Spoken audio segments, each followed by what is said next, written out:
በሃላባ ቁሊቶ ከተማ በትናንትናው ዕለት በተለያዩ ዘርፎች የተመረቁ የልማት ስራዎችን በማስመልከት የማጠቃለያ ፕሮግራም በከተማ አስተዳደሩ ጽሕፈት ቤት ግቢ ውስጥ በትናንትናው ዕለት ተካሂዷል።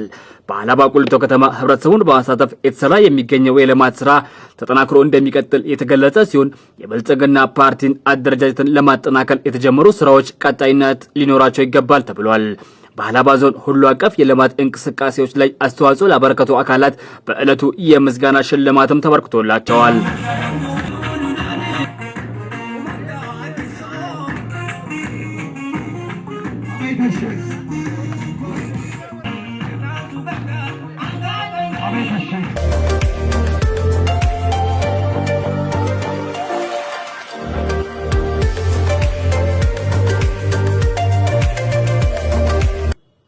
የሃላባ ዞን ዋና አስተዳደር አቶ ሙህዲን ሁሴን አመራሩ አንድነቱን እያጠናከረ የተደማመጠ የሰራ ነው ያለው ለሐሜቶች ቦታ ባለመስጠት ህዝቡና አመራሩ ተደማምቶ ገጠርና ከተማ አስደሳች የልማት ስራ የተሰራ ነው ብለዋል።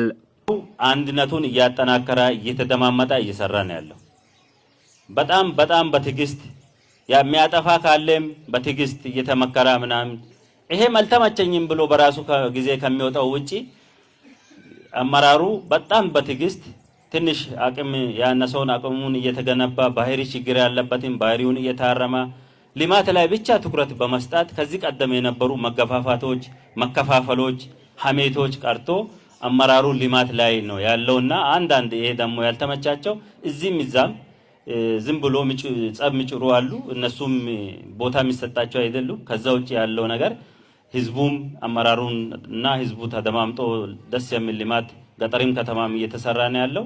ለዚህ ደግሞ ህዝቡ በዚህ አመራር ጎን ከሆነ ከዚህ በላይ ልማት መስራት እንችላለን። በሃላባ ቁሊቶ ከተማ በተደረገው የአመራር ሪፎርም ውጤት መታየቱን ገልጸው ከተማ አስተዳደሩ ለሃላባ ኢንተርናሽናል ስታዲየም ግንባታ የተደረገው ድጋፍ የሚደነቅ መሆኑን ገልጸው አመስግነዋል። ቁሊቶ ከተማ አንዱ የተደረገው የአመራር ሪፎርም ያመጣው ውጤት ዛሬ ያየነው ዛሬ ያስመረቅነው ነው።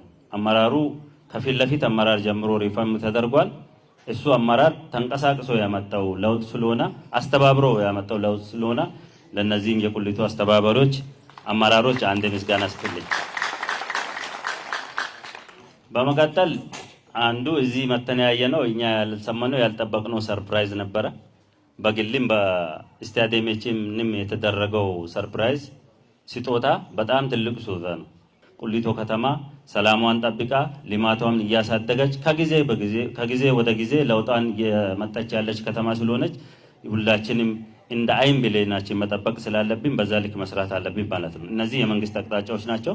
እነዚህን ጨምረን የጀመርናቸውን ዛሬ ያስመረቅናቸውን ያላስመረቅናቸውንም ስራዎች ቀጣይ ደግሞ በሙሉ አቅማችን በሙሉ ልብ ደግሞ 19ኙንም አጀንዳ የምናስመርቅበት ቀጠና ሊፈጠር ይገባል። ሰፈር ማንደር ሊፈጠር ይገባል ማለት ነው። የሃላባ ቁሊቶ ከተማ አስተዳደር ከንቲባ አቶ ገመዳ መሐመድ በከተማ አስተዳደሩ በተለያዩ ዘርፎች በርካታ የልማት ስራዎች የተሰሩ እንደሚገኝ ገለጻ አድርገዋል። የመጀመሪያው የልማት ትሩፋት ስራዎችን ነው። ልማት ትሩፋት ብለን ስንል ብዙ ስራዎች አሉ። መንግስት በሀገር ደረጃ በዓለም ደረጃ ያሉትን ተጽዕኖዎችን የኑሮ ውድነትን ለመቀነስ ጫናውን ለመቀነስ ልማት ትሩፋት በሚል የመጣውን ሐሳብ ተቀብለ እንደ ከተማ አስተዳደር ብዙ ስራዎች እየተሰሩ ነው። በዚህም ደግሞ በጣም ተጠቃሚ እንደሆን እናውቃለን።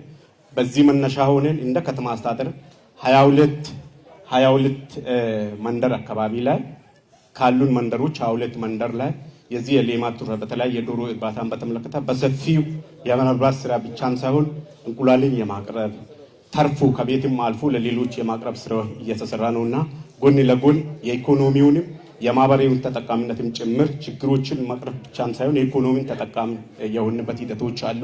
ለዚህ ደግሞ ከሀገር ደረጃ በሀገር ደረጃም ጭምር እንደ ከተማ አስተዳደር በዞን ደረጃ ተሞቶ የታየበት እውቅናም የተሰጠበት ሂደት ስላለ እሱን ሁላችንም ዛሬም የተመረቁ መንደሮች አሉ።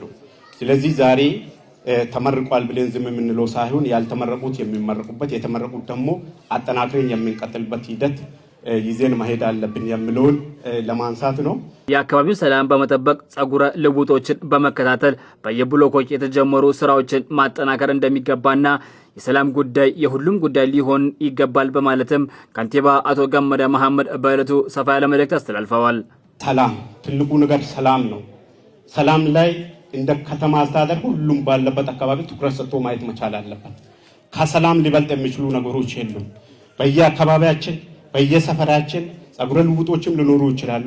ከተማው በባህሪ የተለያዩ ማህበረሰብ ክፍሎች የሚመጡበት ነው የሚኖሩበት ነው። ለምን ትመጣለህ ማለት አይቻልም። ግን የሚመጣውን አካል ጤንነቱን መከታተል ማየት መቆጣጠር ግዴታችን ነውና እሱ ላይ በየብሎኩ የተጀመሩ ነገሮች አሉ፣ አደራጀቶች። ያን አደራጀት መደገፍ የዛ አደራጀት አባል መሆንና ሰላም ጉዳይ ደግሞ ትኩረት ማስጣት ከሁላችን የሚጠብቀው የሚለውን ሐሳብን ለማንሳት ነው።